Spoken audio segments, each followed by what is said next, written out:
Vamos a leer ahí en Hebreos capítulo 2, versículos 2 y 3. Y estos temas que estamos dando tienen que ver con formación ministerial. Y hemos estado tratando diferentes áreas que son fundamentales a la fe cristiana. Ya tratamos oración y adoración. Ya tratamos el impacto de la palabra de Dios sobre nuestras vidas, que es para formarnos.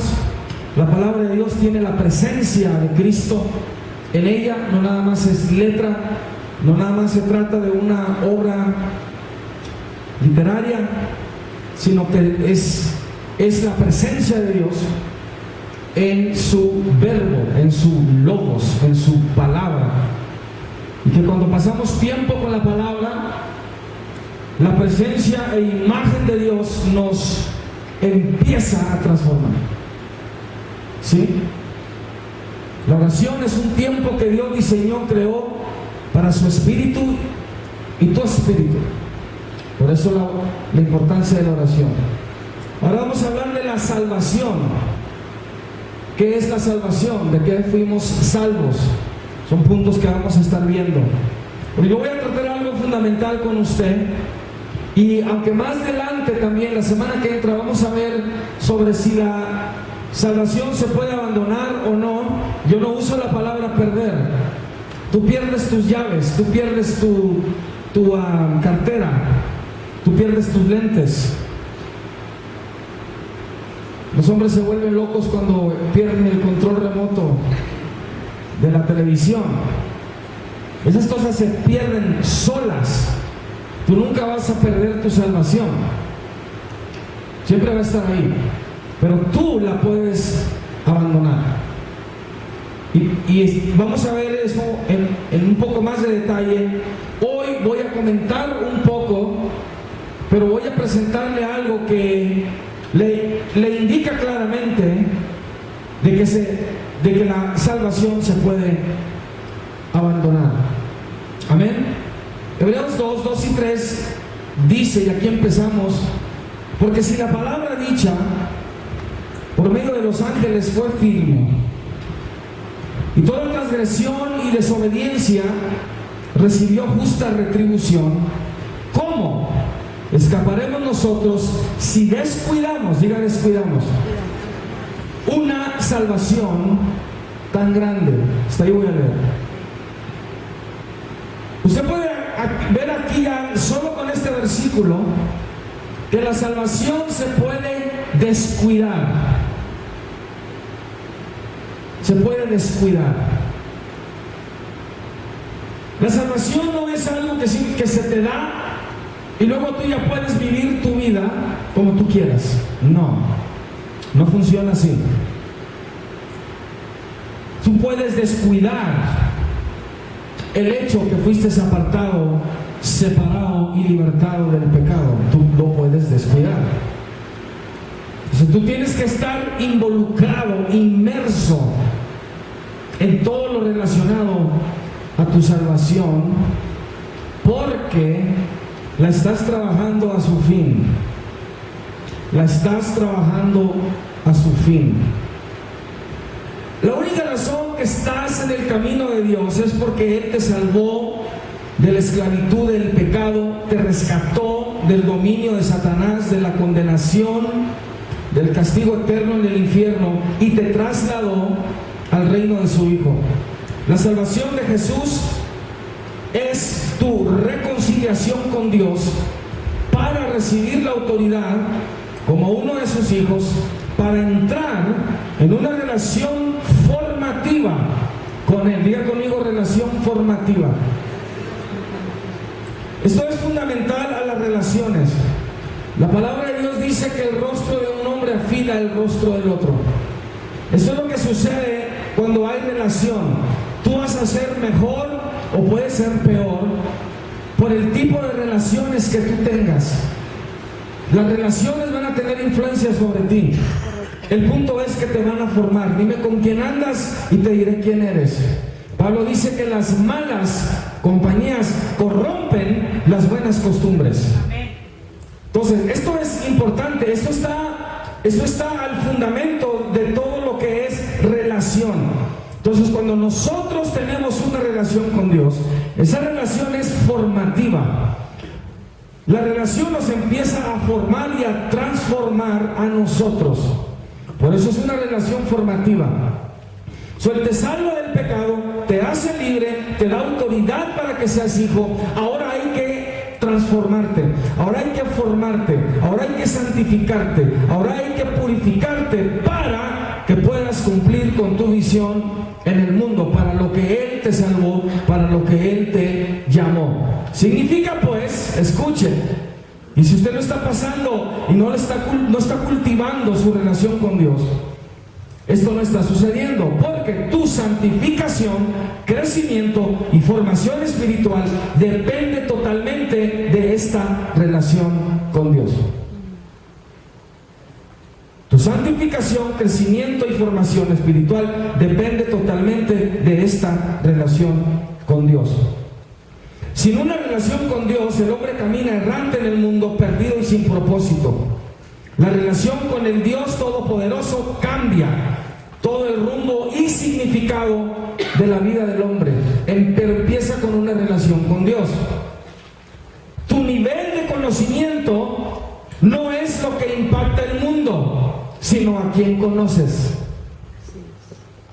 Tu nivel de conocimiento no es lo que impacta el mundo, sino a quien conoces. Y esto es relación.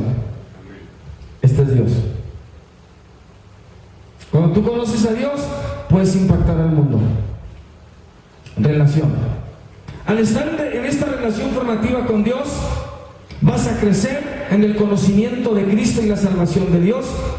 Vas a ocuparte en las cosas del Espíritu Santo para tu edificación y formación espiritual, para cumplir con tu llamado y misión en el mundo. Vas a someterte a la continua santificación y madurez del Espíritu de Dios y vas a compartir el Evangelio de Cristo con los perdidos. El apóstol Pedro describe este proceso de crecimiento espiritual de la siguiente manera, en 2 de Pedro 1, 4 al 11, donde dice: habiendo huido de la corrupción que hay en el mundo a causa de la concupiscencia, este es deseo o pasión pecaminosa, desordenada, desenfrenada, ya que huisteis del pecado, vosotros también, poniendo toda diligencia, todo tu esfuerzo, toda tu obediencia rápida, por esto mismo, ya que te escapaste, añadid a vuestra fe virtud, a la virtud conocimiento, al conocimiento dominio propio, al dominio propio paciencia, a la paciencia piedad, a la piedad afecto fraternal y al afecto fraternal amor. Porque si estas cosas están en vosotros y abundan, no os dejarán estar ociosos ni sin fruto en cuanto al conocimiento de nuestro Señor Jesucristo. Pero el que no tiene estas cosas, tiene la vista muy corta, es ciego, habiendo olvidado la purificación de sus antiguos pecados. Por lo cual, hermanos, tanto más procurad hacer firme vuestra vocación o vuestro llamado y elección, porque haciendo estas cosas no caeréis jamás, implicando que puedes caer si no te ocupas en estar añadiendo fe, virtud, conocimiento, dominio propio, paciencia, piedad, que también es amor, afecto fraternal y amor. Versículo 11: porque de esta manera os será otorgada amplia y generosa entrada en el reino eterno de nuestro Señor y Salvador Jesucristo. Y esta entrada depende si estás añadiendo estas cosas a tu vida. La salvación de Jesús, pues, representa la reconciliación con Dios, que elimina toda la enemistad que existía entre Dios y tú, para darte la libertad de entrar en relación con Dios, por la cual Él se te da a conocer más profundamente te da revelación y eres formado para tu misión en el mundo. Entonces la salvación no es el fin de tu vida espiritual, sino el inicio de un movimiento espiritual en tu vida que no debe detenerse, porque es la continua relación con Dios que preserva tu salvación para vida eterna. La seguridad y garantía de nuestra salvación consiste en que el sacrificio perfecto de Jesús es el único que tiene el poder y la autoridad de salvación para vida eterna. En Jesucristo nuestro Salvador, nuestras almas están seguras. Nadie más puede dar esta garantía, nadie más, solamente Jesús. Hechos 4:12 dice: y en ningún otro hay salvación, porque no hay otro nombre bajo el cielo dado a los hombres en que podamos ser salvos. El sacrificio de Jesús entonces habla específicamente sobre el poder que Él tiene para salvar al pecador, pero la salvación eterna todavía está por ser consumada en nosotros.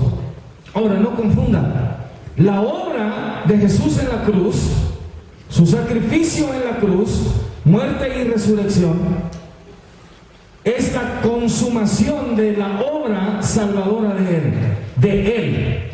¿Estamos entendiendo? Cuando Él dijo consumado es, ya no había nada más que hacer para que el hombre fuera salvo. En Él todo hombre, toda mujer pueden ser salvos. ¿Sí? Usted ahorita posee salvación, pero no se ha consumado en usted hasta que usted no esté en la gloria con Cristo para siempre. ¿Sí? Significa que mientras usted esté aquí, usted tiene un enemigo que anda detrás de usted, queriéndole robar, matar, asesinar, hurtar esa salvación. Mientras alcanzamos la consumación de la salvación en nosotros, todavía tenemos que caminar y vivir delante de Dios en la salvación, en santidad. Te llamó a santidad. Tú debes de estar viviendo y caminando en santidad hasta que seas hecho libre de este cuerpo, hasta que estés en la presencia con Dios. Entonces poseemos salvación, pero todavía no entramos a la consumación o al fin o meta de nuestra salvación, que es entrar a vida eterna. Quiero que vea conmigo Romanos 6:22. Ahí está todo ahorita lo que le estoy hablando. Romanos 6:22.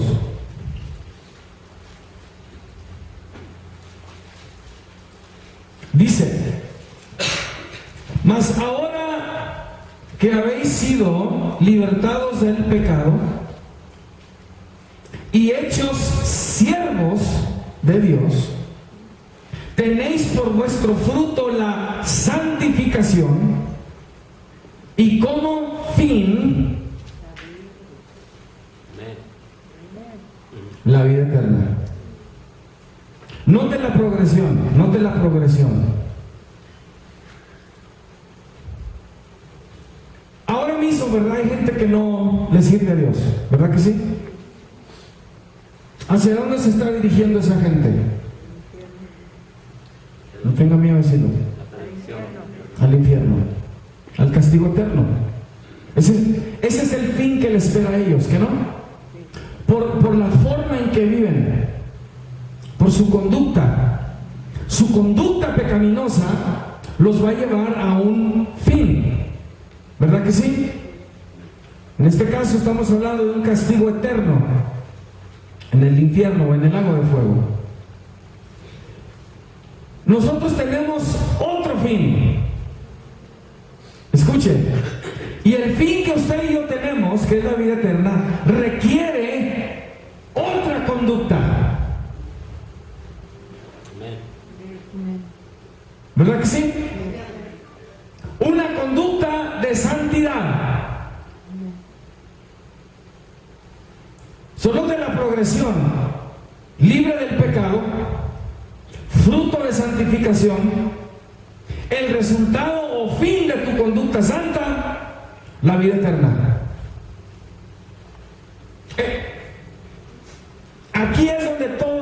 nosotros nos encontramos. La libertad para ser siervo de Dios, mantener la santidad para al final ser salvo por la eternidad. Eres salvo y llamado a la santidad. Cuando un Dios es santo, todos los que son trasladados a su santo reino deben preservarse en espíritu, alma y cuerpo, continuamente santos.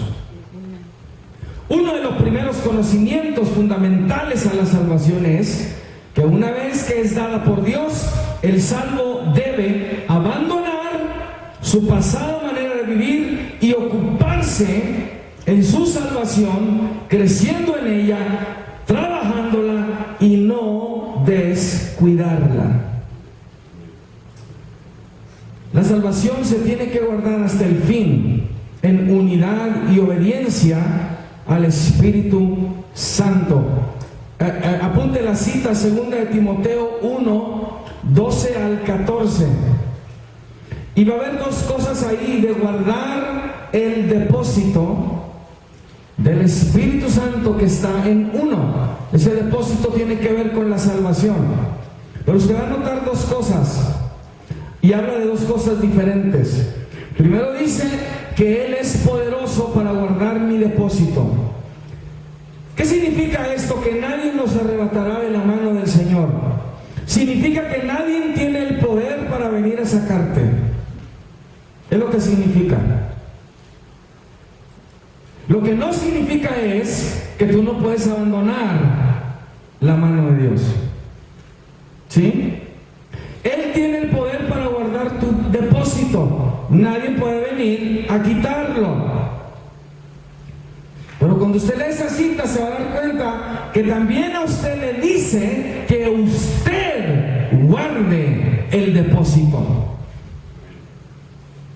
Este es un esfuerzo, por así decirlo, de unidad y obediencia, de guardar el depósito entre tú y el Espíritu Santo, al mantenerte en santidad. Romanos 6:22 nos dice que la salvación contiene un fin, cuyo logro depende de una conducta de santidad continua, determinada por el fin mismo. Hebreos 10 dice que sin santidad nadie verá al Señor. No dice sin salvación, dice sin santidad. Lo que está diciendo Romanos 6:22 es lo siguiente: si quiero ser salvo al final, tengo que conducirme de la manera que la meta de salvación demanda, y es en santidad. O sea, Dios está diciendo: yo tengo un fin para ti, y es la vida eterna. Para llegar a ese fin, tú tienes que mantenerte en santidad, en la salvación que te he dado. ¿Está entendiendo? ¿Sí?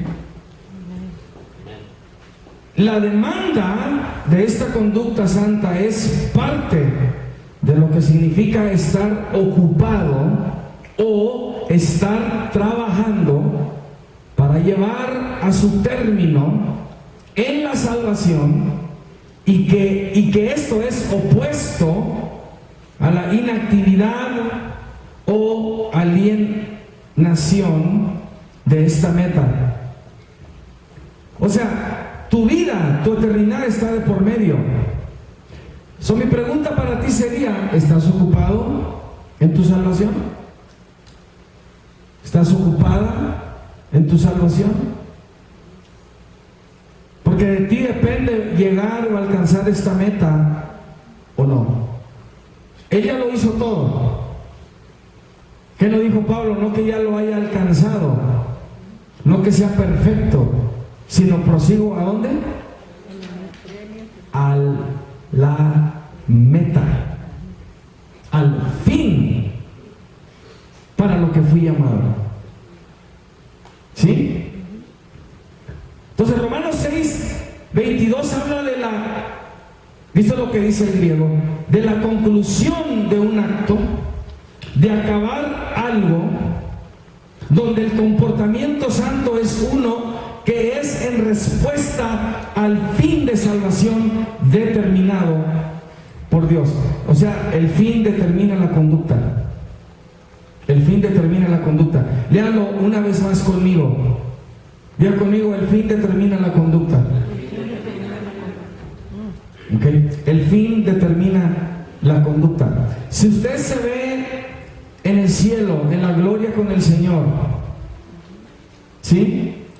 Si usted se ve en el cielo con Dios en un día, ¿sí? Ya tiene una visión de ello, vamos a decir. ¿Qué es lo que usted tiene que hacer para llegar ahí y alcanzar esa visión? Usted tiene que mantenerse en santidad. ¿Está entendiendo? Toda su conducta debe ser de tal manera que usted llega al cielo, alcanza la meta. ¿Estamos entendiendo? Déjame dar otro ejemplo de el fin determina la conducta. Usted quiere perder peso y de pronto se da una visión para usted mismo. Yo me vería así si pierdo 30 libras, ¿verdad? So ya tiene una visión, ya tiene un fin. Voy a perder 30 libras. ¿Cómo tiene que ser su conducta si va a alcanzar ese fin? Disciplina. ¿Está entendiendo? El fin nuestro es la salvación. Nuestra conducta tiene que ser santidad. El fin determina la conducta. Ya conmigo una vez más, Romanos 6:22. Mas ahora que habéis sido libertados del pecado, ya eres libre, y hechos siervos de Dios, tienes que servirle a Dios, tenéis por fruto la santificación, santidad, y como fin, la vida eterna. Hay un fin. Ahorita no tengo el tiempo para entrar en ello, pero esta palabra fin del griego es telos. Telos. De aquí viene un concepto y también está en la rama de filosofía que se llama teleología. Teleología. Y básicamente está diciendo la teleología que el fin o los propósitos que están dentro de tales fines son los que determinan la conducta de las personas que quieren alcanzar ese fin. Teleología. Si tiene tiempo, vaya y búsquelo más, pero el fin, la palabra fin aquí precisamente viene de telos, Entonces Hebreos 2:3 nos acaba de decir que la salvación se puede descuidar. Indica que el salvo puede ser negligente, no cuidar desentenderse y no hacer caso de su salvación. Es lo que significa la palabra descuidar del griego. El salvo puede ser negligente, no cuidar desentenderse y no hacer caso de su salvación. El punto aquí es que la salvación no es un evento del momento. Requiere atención, cuidado y movimiento permanente. Cada cristiano, por lo tanto, debe estar ocupado en su salvación, cultivando su fe, virtud, conocimiento, dominio propio, paciencia, piedad, afecto fraternal y amor, para que al final se le abra amplia y generosa entrada en el reino eterno del Señor. Una vez salvos, jamás debemos perder de vista que Dios nos salvó para santidad, apartados del pecado del mundo. Somos llamados a producir fruto de arrepentimiento, fruto de cambio, fruto de santificación en el temor de Dios. Y estas cosas que menciona el apóstol Pedro son algunas de las evidencias de una vida sometida a la salvación y llamado de Dios. Dios no quiere que estemos ociosos ni sin fruto. Quiere que tengamos una vida espiritual productiva. Productiva.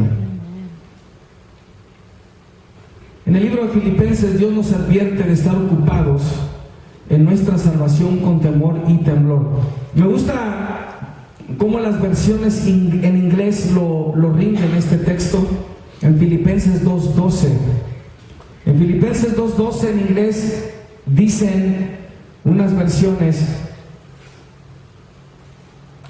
that you need to work out your salvation.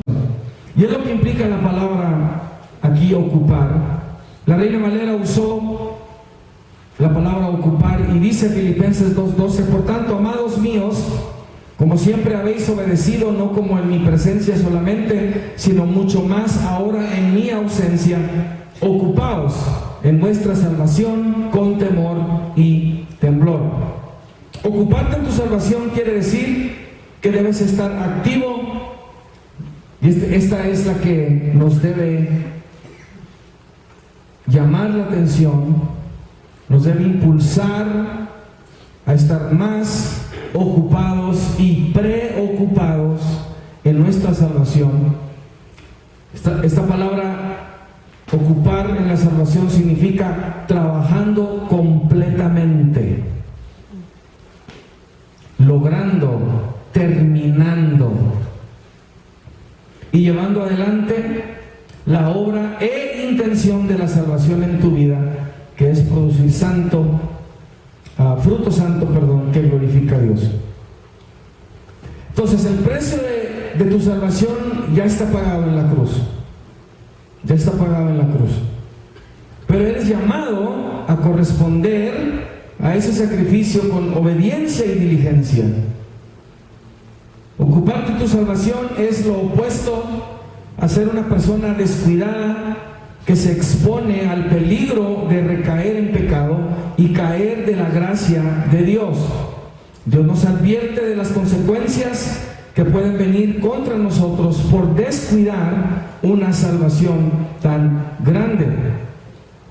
Algunas personas creen que una vez que eres salvo tú no la puedes perder. Repito, es algo engañosa esa frase. No se pierde, pero sí se abandona. Si no perdemos nuestro libre albedrío, Dios todavía nos deja tomar decisiones. Y una cita que usted debe tener muy en mente está en 2 de Pedro 2:20. 2 de Pedro 2:20 en adelante. Aquí está hablando de falsos maestros, falsos profetas, pero nos muestra un antes y un después de estos maestros. Un antes y un después. Hermano, todo apóstata empieza como un cristiano salvo y redimido en Jesucristo. Todo apóstata empieza con una vida espiritual libre del pecado y luego abandona la fe. Esa es la apostasía. 2 de Pedro 2:20 dice en adelante: ciertamente, si habiéndose ellos escapado de las contaminaciones del mundo por el conocimiento del Señor y Salvador Jesucristo, enredándose, ¿qué dice ahí enseguida? ¿Cómo? Otra vez. Ya lo habían hecho, ¿verdad? Ahora otra vez. En ellas, dice, son vencidos. Su postrer estado viene a ser peor que el primero, porque mejor les hubiera sido no haber conocido el camino de la justicia, que después de haberlo conocido, volverse atrás del santo mandamiento que les fue dado. Pero les ha acontecido lo del verdadero proverbio: el perro vuelve a su vómito y la puerca lavada a revolcarse en el cielo. La salvación debe cuidarse como el tesoro más precioso que tenemos. No debemos ignorarla, sino estar diligentemente ocupados y siendo edificados en ella, en el poder y santificación del Espíritu Santo. No debemos descuidar una salvación tan grande. Satanás está enfurecido que tú te hayas escapado de su dominio y control. Te odia, porque ya no te puede usar para sus propósitos. Y tienes que estar consciente que Satanás va a tratar de recuperarte y va a tratar de volverte a esclavizar, y por lo tanto tienes que proteger y defender tu salvación con toda tu convicción, determinación, ocupación y en el poder del Espíritu Santo. Mantente en santidad. Ahora tienes que caminar con Cristo bajo el entendimiento que has sido llamado a formar parte del ejército de Dios, en lo que Dios nos revela en su palabra, que se trata de una guerra espiritual. Estás guerreando para cumplir con tu llamado y misión. O sea, es que mantente ahí en esa línea de santidad para preservación de tu salvación.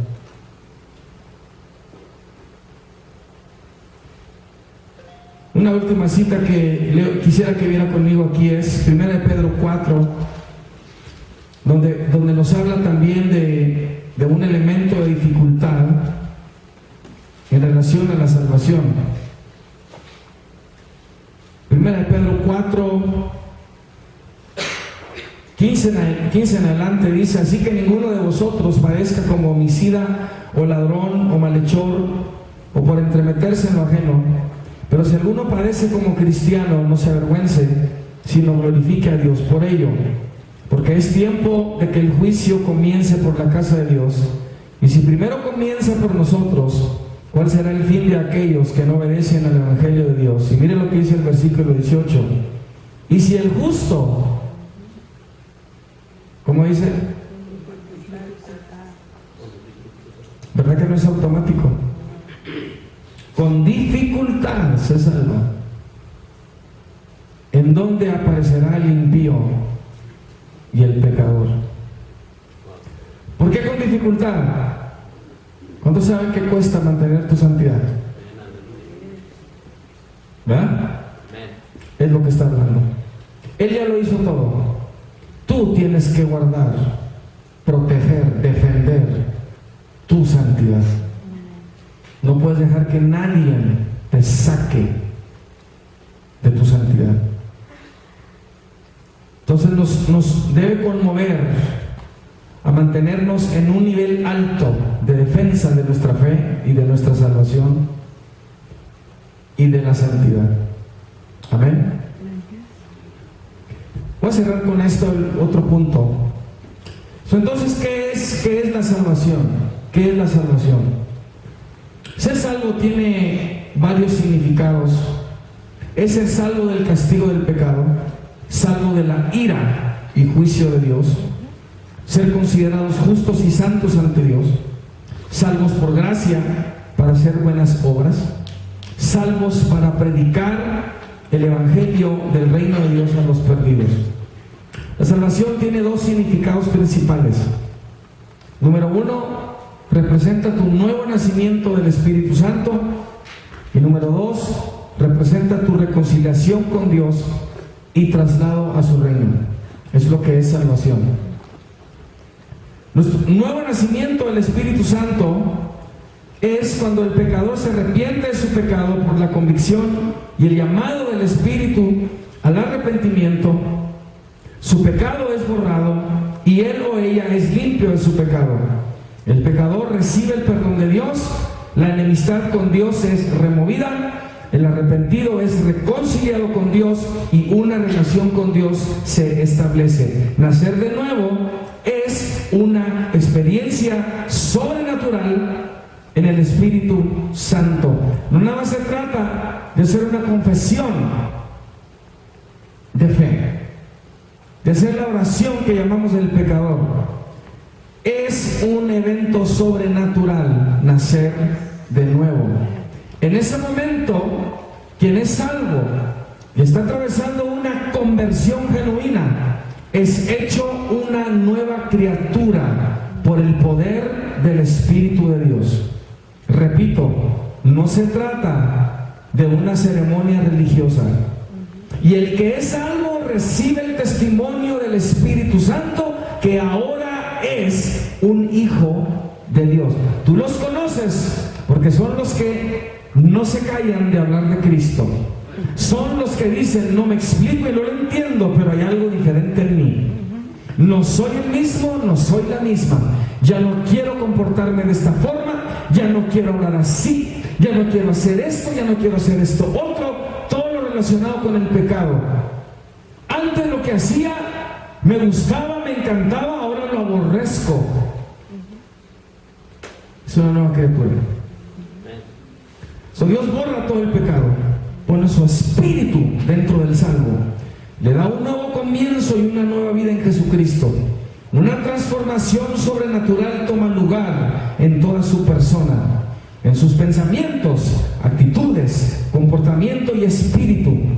La base para empezar a convertirse en la imagen de Cristo al continuar siendo santificado. Lo que es nacido de la carne, carne es, y lo que es nacido del Espíritu, Espíritu es. El cristianismo es la única, escuchen, el cristianismo es la única religión en el mundo que enseña que Dios mismo vino a morir por amor a su creación y a poner su Espíritu Santo dentro de aquellos que salva. El cristianismo es el único que enseña que el Dios de ellos vive dentro de ellos. Esto es el nuevo nacimiento. No es una ceremonia externa, no es un rito, no es un ritual. Algo adentro tiene que pasar para que sea genuina esa conversión. La reconciliación con Dios es que el salvo es llamado a tener una relación con Él de continua santidad, crecimiento y madurez. El salvo ahora es parte de la familia de Dios y participa del plan de Dios para la salvación de la humanidad, recibiendo el ministerio de la reconciliación como embajador o representante de Cristo. El plan de su vida cambia completamente, radicalmente. La santificación toma lugar dentro de esta relación personal con Dios y su preparación. Efesios 2:19 dice: por lo tanto ustedes ya no son extranjeros ni extraños, sino conciudadanos de los santos y miembros de la familia de Dios. Y 2 Corintios 5, 17 al 20 dice: por lo tanto, si alguno está en Cristo, es una nueva creación. Lo viejo ha pasado, ha llegado ya lo nuevo. Todo esto proviene de Dios, quien por medio de Cristo nos reconcilió consigo mismo y nos dio el ministerio de la reconciliación.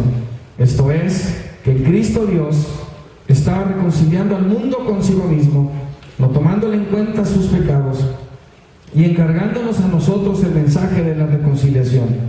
Así que somos embajadores de Cristo, como si Dios los exhortara a ustedes por medio de nosotros.